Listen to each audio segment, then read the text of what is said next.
I have half an hour, so I will try to keep to time because I've got a couple of videos, and I do want to give Dr. Jan a chance to talk about rehab medicine. Um, um, Thanks, Singvio, for talking about me being an evangelist. I wouldn't quite say that I'm an evangelist, but I'm certainly interested in games. I play games quite a bit, and I work with a population that plays games. So that's always been my interest. Today I'll take you through a little bit of the history of how games have come into health, and then how that's been developing across the platform, a bit of the understanding of how games interact with us as humans, and then an example that we've developed in serious, what I call serious game development in our Institute of Mental Health, particularly in our child department. You will hear more of this in the afternoon session, where there's a whole segment on some of the work that we do. So just some financial disclosures. I do this on most of my talks, but I get nothing from Sengbio and his companies, but that's important because with doctors, pharmaceutical influences. But maybe the next new wave could be in gaming commercial companies. This is the year I was born, so you can guess my age.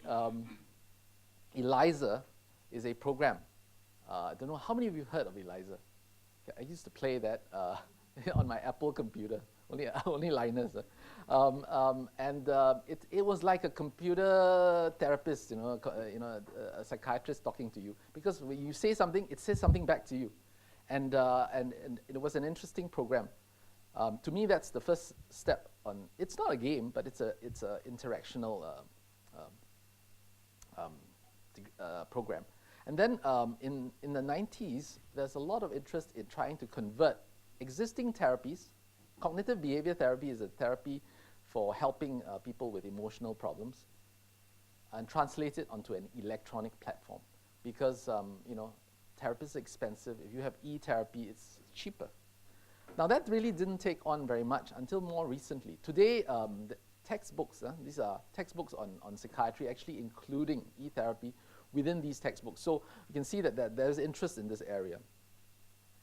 And then, of course, in the last 10 years or so, there's been a host of different things that have appeared. First, the ability to get feedback from the environment through our devices, and through that, actually, the games become more interactive. And some of these games have been used for mental health, like these biofeedback games. In America now, if you go to travel in the US, you will see frequent advertisements. Besides the, if you can't have good sex, ask your doctor for Viagra, that kind of thing. They actually have some of these biofeedback games about improving your mind. Okay, it's quite common in advertisements now in the US. In 2008, this is quite an interesting game. It is an educational game to help people understand their illness, cancer in particular. It's called Remission, and it's a game, that you play and you learn. So this was really a first foray into serious games, I think, in health as a whole. Now, I tried to do a literature search on the various types of interventions in mental health, and most of it is in anxiety and depression. Not surprising, because those are the areas that are most amenable to training through educational means. So this is a whole series. You can see from the dates, it starts around 2004, and then it moves down the line. Okay. If you're interested in this list, I'd be happy to share it with you. Most of this is actually available in a chapter that is coming out in a new textbook by the International Association of Child Adolescent Psychiatry. That's found on our website, worldwideweb.iacapap.org. That textbook is free. It's the first concept of having a free textbook, much like Wikipedia, but this is published by the International Association. It's freely downloadable. Singapore is the #2 downloading country in the world for this free textbook, even though we only have about 20 psychiatrists that work with children, partly because we are very, I guess, we're very kiasu, so we like to get free stuff. So the idea, of course, is that we want to make it available widely. Anyway, that chapter has a lot of these things, so if you're interested, you can email me as well later on. What I wanted to say is that most of these interventions in mental health have been around anxiety and depression for adults. Now, when it comes to children, And in our group, in the Institute of Mental Health and with the Duke NUS and A-Star, we've actually started to do some work with ADHD, which this afternoon we'll share with you. So some definitions as we start off. Electronic health, or e-health, is the use of information and communication technology in health. So it has many, e-health is very broad. It can include things like creating electronic records, medical records. It can include things like therapy. It's very broad. E-therapy is more specific. Psychological therapy is using information communication technology. Now, serious games is actually using the same technology to create games whose purpose is other than in pure entertainment. So does serious games have a link to some of this?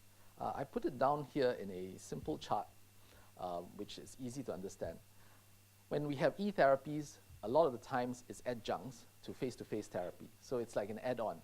And this is now commercially available. You can actually buy electronic cognitive behavior therapy. In Singapore, there is a group in Khoo Teck Puat that is developing one for anxiety, stress, and so forth. There are commercially available programs, a lot of them from the UK and Australia, I think, and you can purchase them. And a lot of them are online, but they require some degree of supervision and from clinicians. So they're used as adjuncts. But as you move down the therapist involvement sort of ladder, at the very base is where it's pure self-help, initiated and completed independently. And that's where serious games really come into it. Because we play games, and when we play games, can we get help? Now, many of the serious games that have been created around this still actually are more in the upper end of this ladder and not at this lower end. Ideally, a game should be standalone. You play the game and then move down that. What is the intention of serious games? It's a fun way to achieve certain goals or targets. That's what serious games are about, at least in my mind.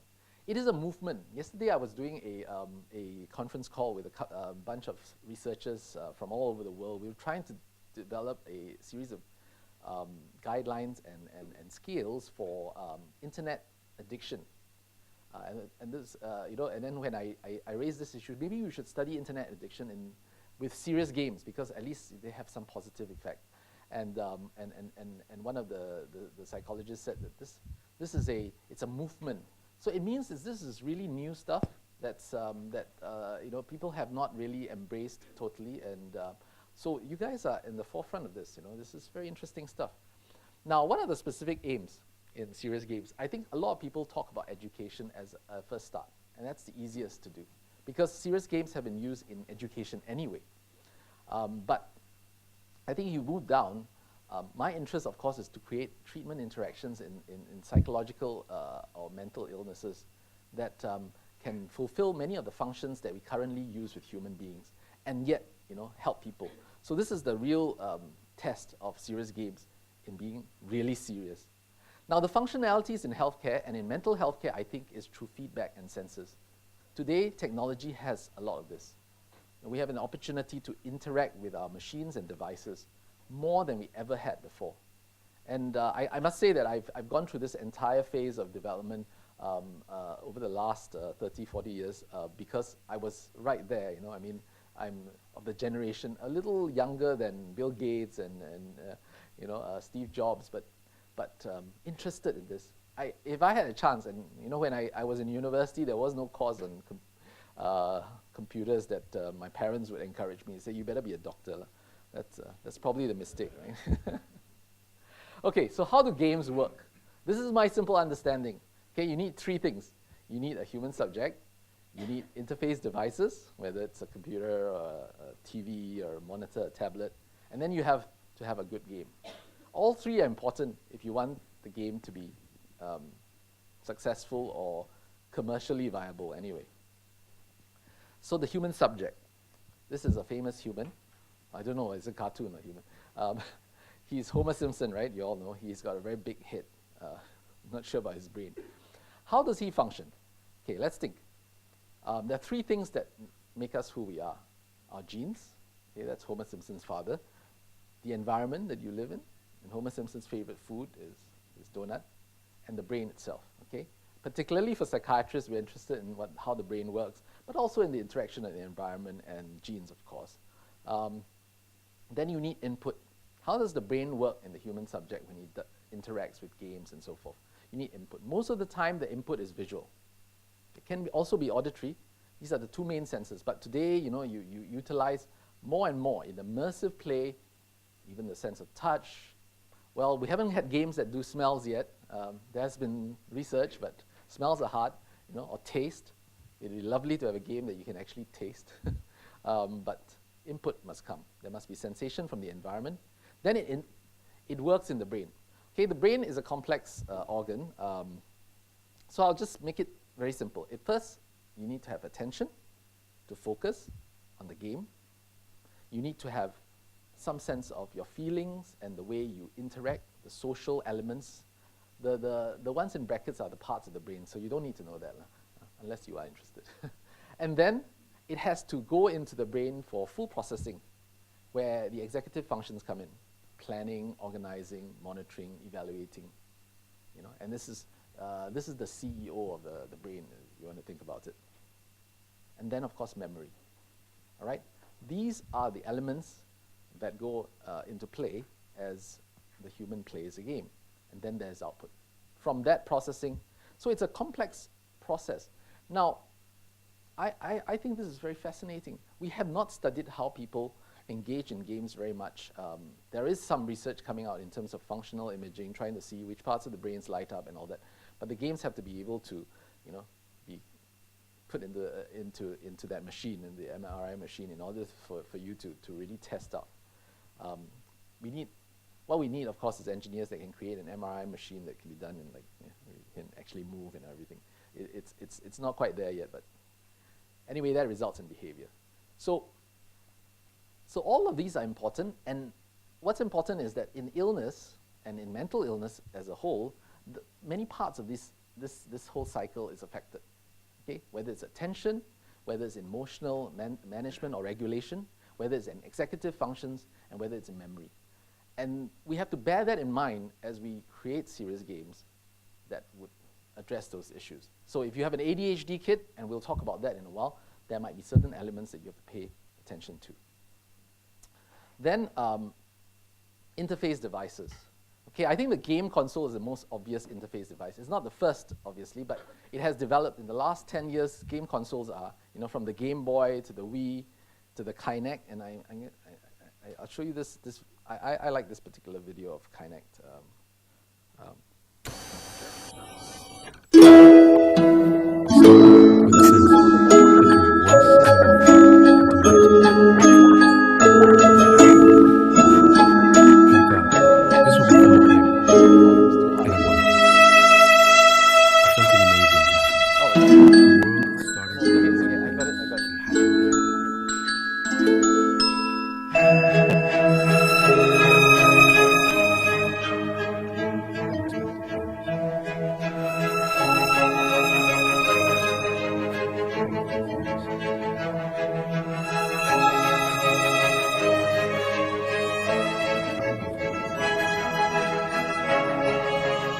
Example of rehab game here.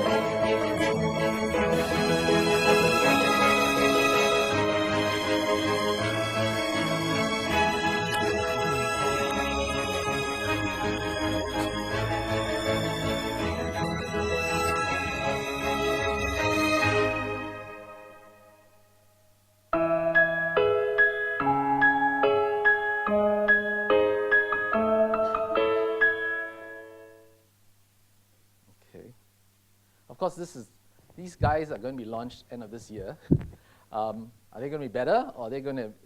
Well, I heard that Microsoft says it's pulling back on some. You can actually play the game without the Kinect. Well, we'll see. But it's interesting. Certainly, there's scope for creating games within these devices to enhance health and mental health. The other device that has been a little, I think, under the radar is actually the mobile phone. In Singapore, for every 100 person, there's 143 mobile phones, okay? So many of us have more than one mobile phone, right? So maybe that's the other device that we haven't really looked at in terms of creating games. All right, I won't show you the video, but I think the games around mobile devices in health, I don't think is that obvious, but it's coming along. A lot of it is, again, educational. There are some CBT games and all that on phones, but I think you can create a lot of other things with the mobile phone, because there's an interactivity that we don't realize on the mobile phone that we have on, I mean, a game device, you sit down, you play the game. But a mobile phone is something that you carry with you most of the time. So that's another interesting interface device. Then, of course, there's this feedback devices that are available. We are able to measure pulse, movement of muscles and eyes, because most of our devices have now cameras. These cameras can interact with us. You know, the new Samsung S4, for example, reacts to gestures. And that may be the way that's going. I'm actually waiting for what Apple will come up with. Unfortunately, Steve Jobs had to do it from heaven or something. Or some people say some other part of the universe. But there's the ability to get information from various areas. And of course, there's also this, okay? Sorry. This is Now, which is a robot. It is nice to meet you. He may look like a toy, but he's much more than that. Now is a fully functional humanoid robot. So not only is he capable of movement, but he's also capable of sensing things. So he's got cameras here that will see where he's going. He's got sonar capabilities to recognize objects. He's got touch areas like this one on his head where he's sensitive to touch. And he's got a microphone so that he can kind of listen to the surroundings. Would you like to play with us? This robot may become the next most powerful tool to help children with autism. We're beginning to understand the causes of autism, but we're decades behind in developing effective treatments. Okay, I won't go into too much detail. You can find many of these videos are actually on the web. So Now actually is available also in Singapore. Of course, you can buy the device. We are actually in the process of trying to understand how that interacts with some of the patients and children who have socializing and issues, particularly within the autism spectrum. So that's, well, Now is not strictly a game, it's a robot, but robots are like toys, and toys are like games to kids. So that's another device that you could have interaction with, and that has a lot of feedback. Then there's virtual reality, which, I mean, the picture on the right is a very complex device, and you can't imagine strapping up to something like this. But more immersive environments, I think, would be quite useful. This afternoon, you will hear a little bit about a program that we're doing on selective mutism. But I'm just going to show you this video, which is also taken off the internet, of an immersive environment in school. Now, this kind of creation of immersive environments allow us to practice many of the mental health issues that children may or may not have. So, creating an environment like this and then creating, for example, social anxiety situations or situations where kids have difficulties coping. This could be a good way to practice. And you can learn relaxation skills and so forth within these environments. Okay, so we've talked about the human subject, we've talked about the devices. What about the games themselves? Many of the games that we've created over time, and this is two. One is from the University of Queensland. It's called Brave Online, I think. And it's a program. It's educational. It teaches you to be brave, to fight your anxiety and your fears. We've created one here in Singapore. Actually, it's now, I would say, about 10 years old. We've had several iterations of this. This is actually on the website. You can go there. It has a lot of information on selective mutism, a very rare condition. But these are kids who would go in speak normally at home, have no language problems, but when they go in the classroom or in a social environment like this, they become mute, absolutely mute. They don't say a single word. Teachers think that they've got problems. They send them to the doctor for hearing tests, all right? And we created a game. It's not quite a game. It's actually a typical cognitive behavior kind of a therapy intervention online, all right? And you'll hear more of this in the afternoon. So they're still instructional. They are educational rather than games per se. Then there are the casual and what I call ever games. Casual games, everybody plays them. The question with these games is how do they improve health in general? We don't know. In fact, all we hear about is addiction. You know, the people get addicted to games. And I've been involved in a research in Singapore where we followed up now into a 4th year, longitudinally, kids playing games and different kinds of games, first-person shooters, online multiplayer games, and how they've made them addicted. There is a certain proportion. Korea does a regular prevalence study, and I reckon that Thailand does it too, because I just came back from Thailand, and they report prevalence of this kind of addictions at about 10%. Question is, what happens to the other 90%? And also, are there positive effects from some of these games that people play? The research isn't out. Nobody really has looked at this in detail. And Ever Games, of course, these games are linked to real-life situations like the movies or football. And I'm waiting for FIFA 14 to be released because I'm dying to play it. I think it's in September, if I'm not mistaken. But they are there. And these games are very useful. The question is, can we make them into serious games? Can we repurpose them? If you have Tetris that can help you, why don't we go back to the company and say, hey, look, you got this game. We'd like to provide some domain expertise to make this game better, have a HPV health stamp on it, maybe. Okay, so that's one concept.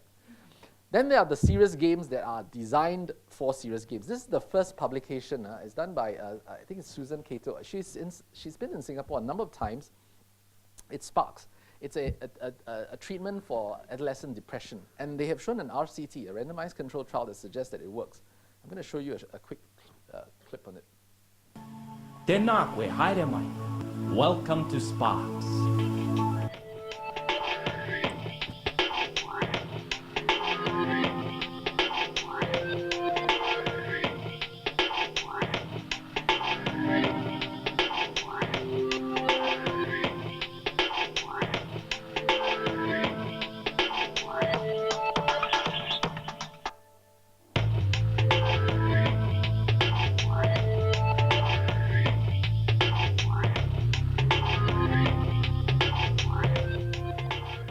So the game obviously has elements of trying to improve mood and have emotion regulation elements, and it is very much like a game that you would play online.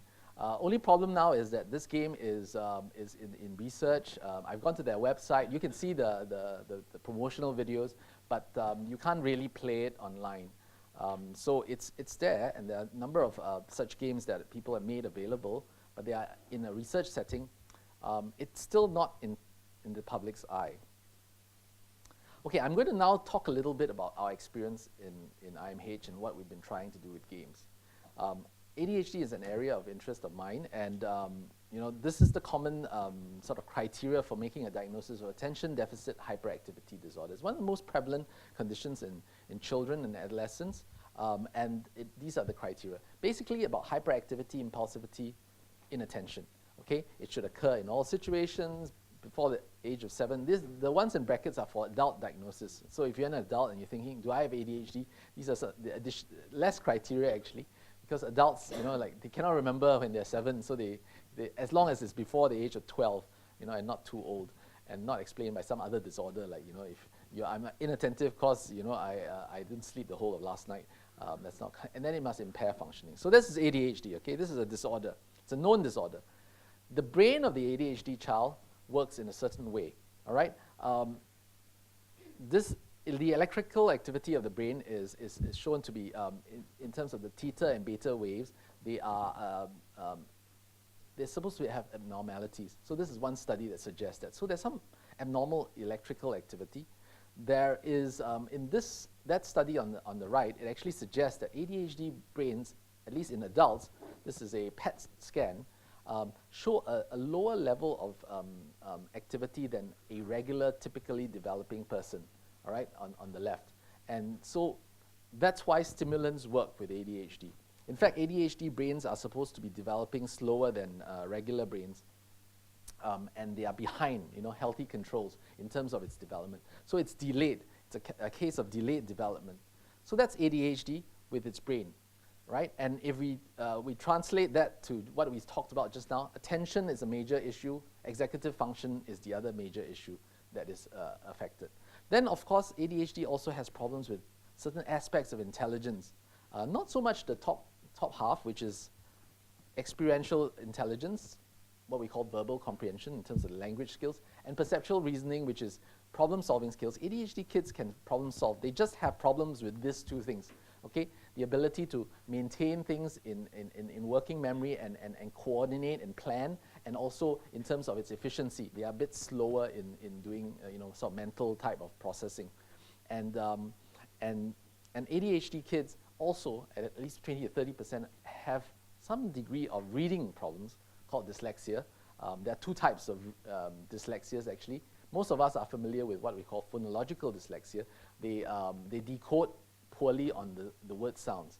But there's also an orthographic dyslexia, which is related to the visualizing. And of course, typically people say you can't describe the B's and the D's as a child grows up. These two interact.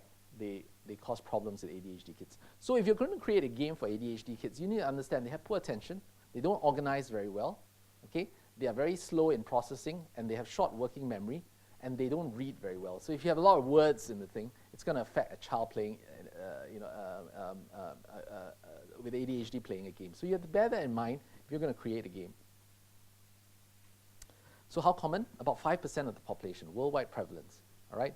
It's a high burden disease because in our local study, and I don't have time to go into that in detail, but it's a high burden disease with prevalence early on. These are ways and means that we calculate the disease prevalence and burden. Burden means the amount of disability it results in, not so much in death, but disability as in terms of functioning.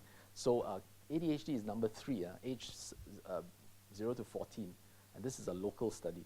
Okay, so it's pretty, and in Singapore, it's highly prevalent. In our clinic, we see about 1/3 of our new cases have ADHD diagnosis, and it's number 5 on the whole of IMH, okay, which we see adults as well in terms of diagnosis. So how do you help a child with ADHD? This is the typical way that we help children with ADHD. We give them ECT. No, you don't. Electroconvulsive therapy. No, we give them education, can control, training, and treatment, okay? And of course, the mainstay of treatment today in most of the guidelines, except the NICE guidelines, suggest medications. But medications has a lot of problems, and a lot of people don't like medications, okay? In America, where medications are widely given, 1 in 4 or 5 kids get medications, particularly stimulants for ADHD. There's a backlash. People say, hey, I don't want my kid to be medicated because there are a lot of side effects and a lot of concerns. Education, well, that's important. We have to work in schools to help identify some of these kids, pick them up, and give them intensive intervention if necessary, which is a RTI model that education uses. But care and control is probably the key issue in helping to manage ADHD kids. And care and control both at the parents' level and also in school. So we have behavioral tools, which we have created, parenting skills and all that can be trained. Then we have other training specific to, say, anger management. In this case, is anger management. It could be other things, emotional regulation, organizing yourself. Cognitive tools, how to help you with reading and so forth. Now, all of these tools are kind of standalone, and they cost money to send people for it. So if you have to go for this class and that class and everything, even though you can do it in groups, it's still very resource intensive. And this is where I suppose computer games and computer-aided instruction come into play.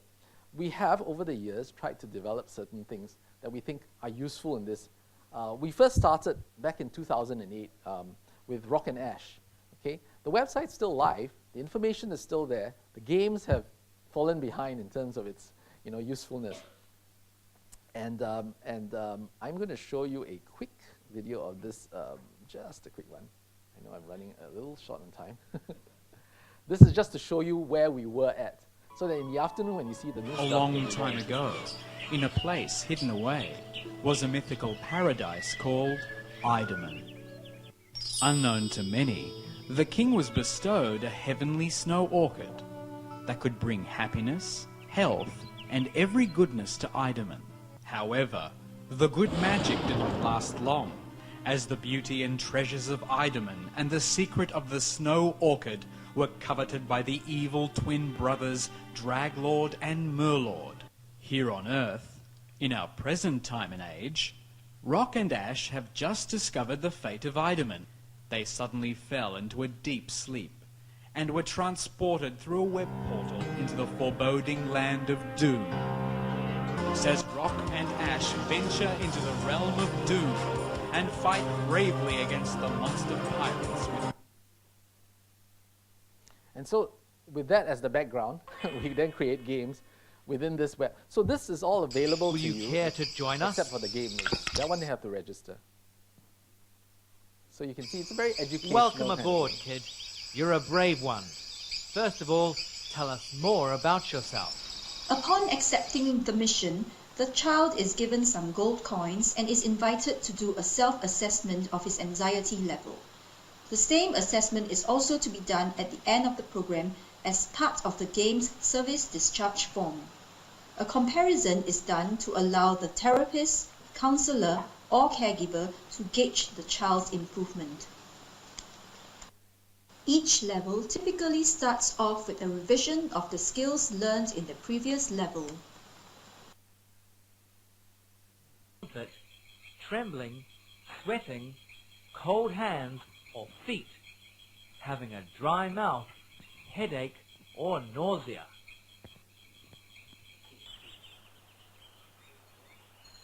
So can you imagine this? This of course is 2008, right? So Well done. There At will be the more end of monsters each on level, patrol. the child will be awarded a medal for his Thank you, efforts. sir.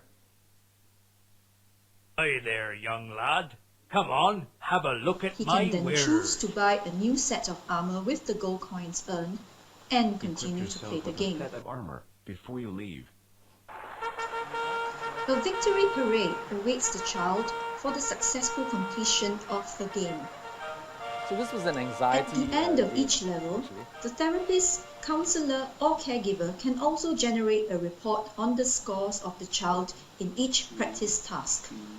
This is to determine which topic the child needs more help on after the game.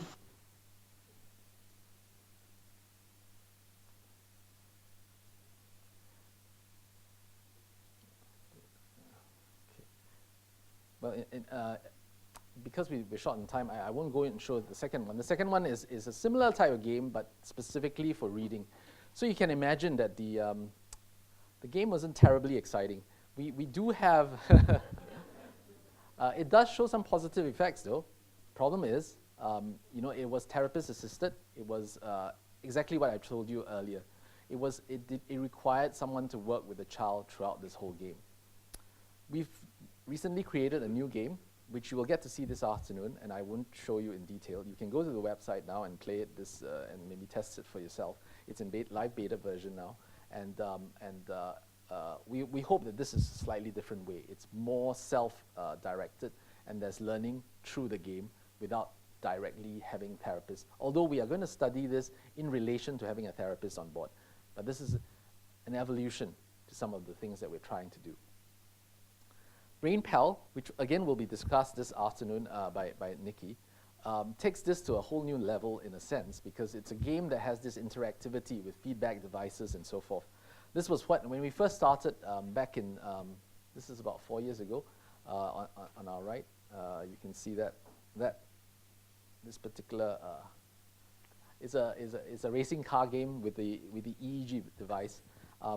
We'll tell you more about this, and I won't go into it. What we've done is that we've now got and we've got publications around some of the work that we're doing.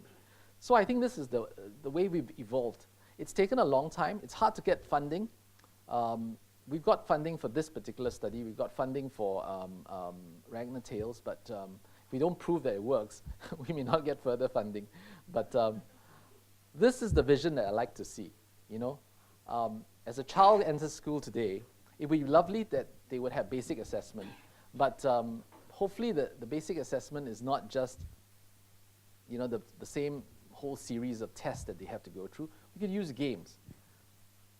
There'll be no labeling of the child as a result, but we could then devise some kind of group interventions for kids where we identify certain problems, ADHD being one of the prime targets for this. And then eventually, maybe some kind of individual treatment if necessary. That would be the world that I'd love to for games to come and serious games to be part of. It will change the way that we do treatment. It is a response to intervention model versus a medical model, which is a response to illness model.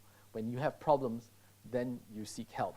Here is a model that if we put a game online, you play it and it gets you better, wouldn't it completely change the way we practice as clinicians? I'm out of time, but if you're interested, please come to our website. Reach for Students is actually a model of population health that we're interested in. It doesn't have games on it, but it tells you about how we try to reach out in the schools. And we think that serious games is part of that model, and it should be looked at. And so if you're interested in some of the work, some of the stuff that I've described, you can email me as well. So with that, I won't end off with the video unless you don't mind watching this quick video.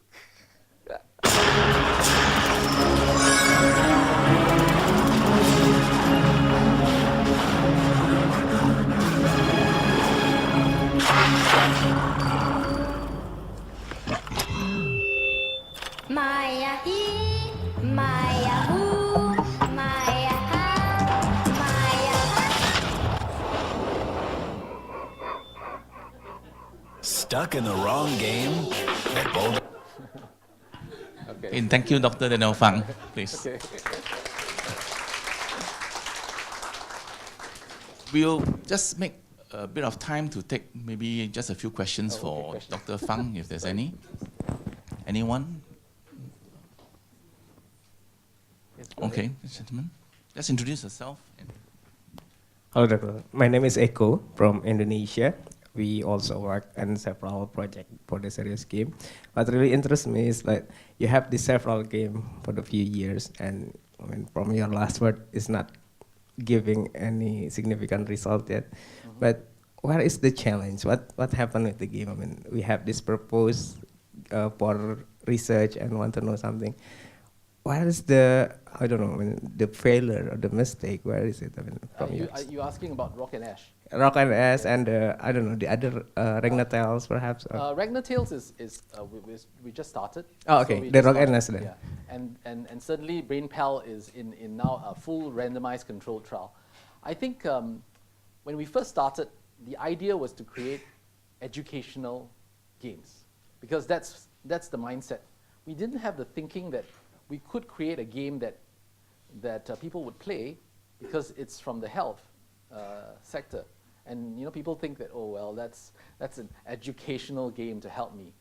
I think we got to change the mindset of developing serious games from the game's perspective. So when we did Rock and Ash, we actually commissioned a developer, which is an educational game developer, more educational than game, and that's that framework that they used. When we did Ragnatales, we got a game developer, and we wanted to work with them collaboratively. It was a slightly different slant, and I think the future is we should work with game developers, provide domain expertise on health, and then maybe still remember that it's a game. Primarily, people play games because they're fun, and they must be. And the device, the game itself is critical. The human subject is important, but only in so far as understanding how that person will interact with the game if they have a serious purpose. That's the main thing. So I think we should take, and it doesn't have to be what I call, up in your face and say, this is a serious game. It should be, this is a game, you might want to play with it. If you have some of these issues, this might help as well. And I think people are more likely, and we're not just talking about kids, we're talking about adults as well. Because although kids play games, actually adults play a lot more games. So the target audience has to be sort of broadened as well.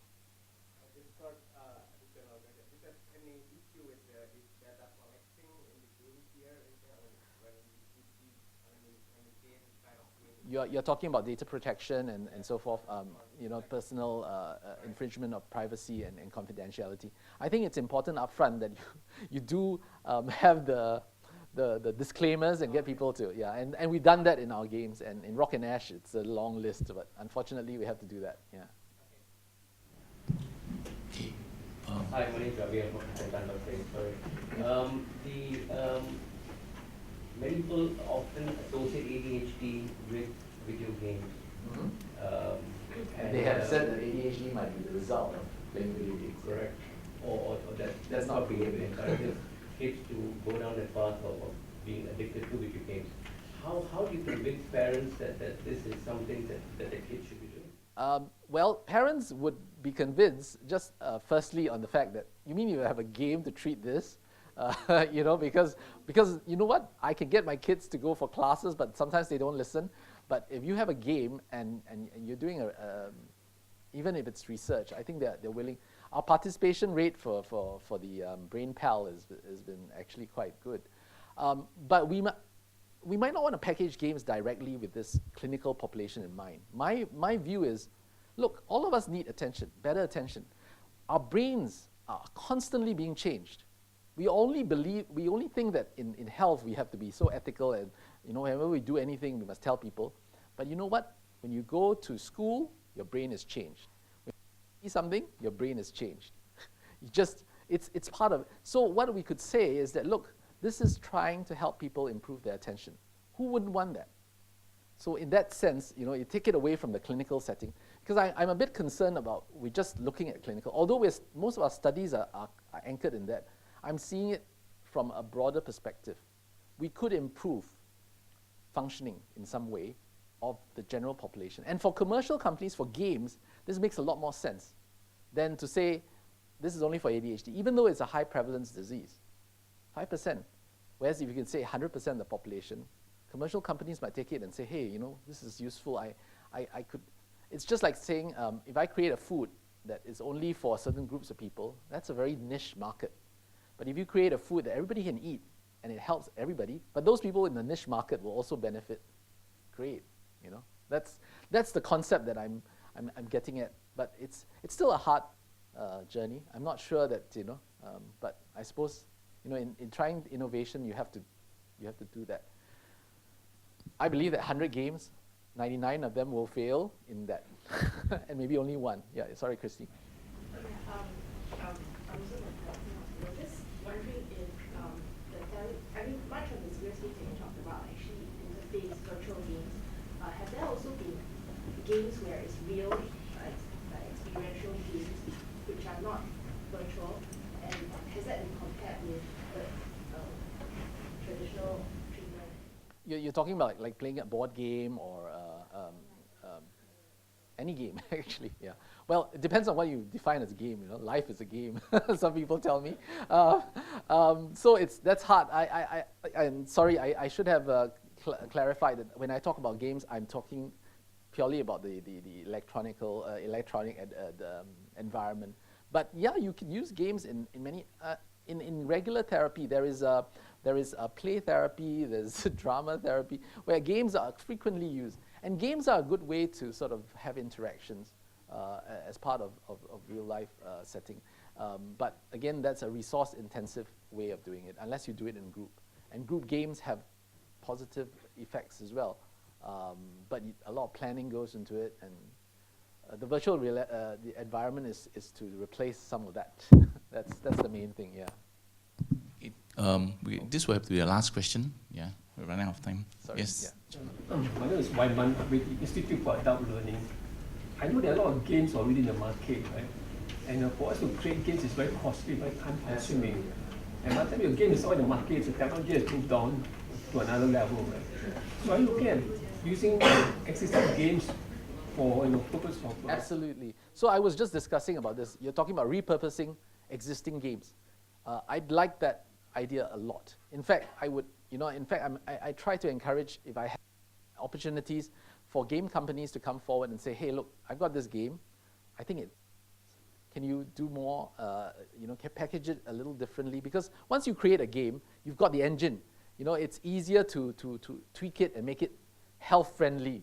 You know, and that's the way to go forward. Actually, I have something more simpler in mind. Right? Okay. Using existing game in the market to treat some cases. For example, using Angry Bird to treat anger management. Is that possible? Okay, the other part of this is, the flip side is to do research on this. Absolutely, but research also costs money. So it's both ways. I'll call it, you're right, there needs to be more research in this area. We need more interested parties. But everything that you do, you know, depending on how you study it, yeah. But definitely, yeah, we can certainly do this, yeah.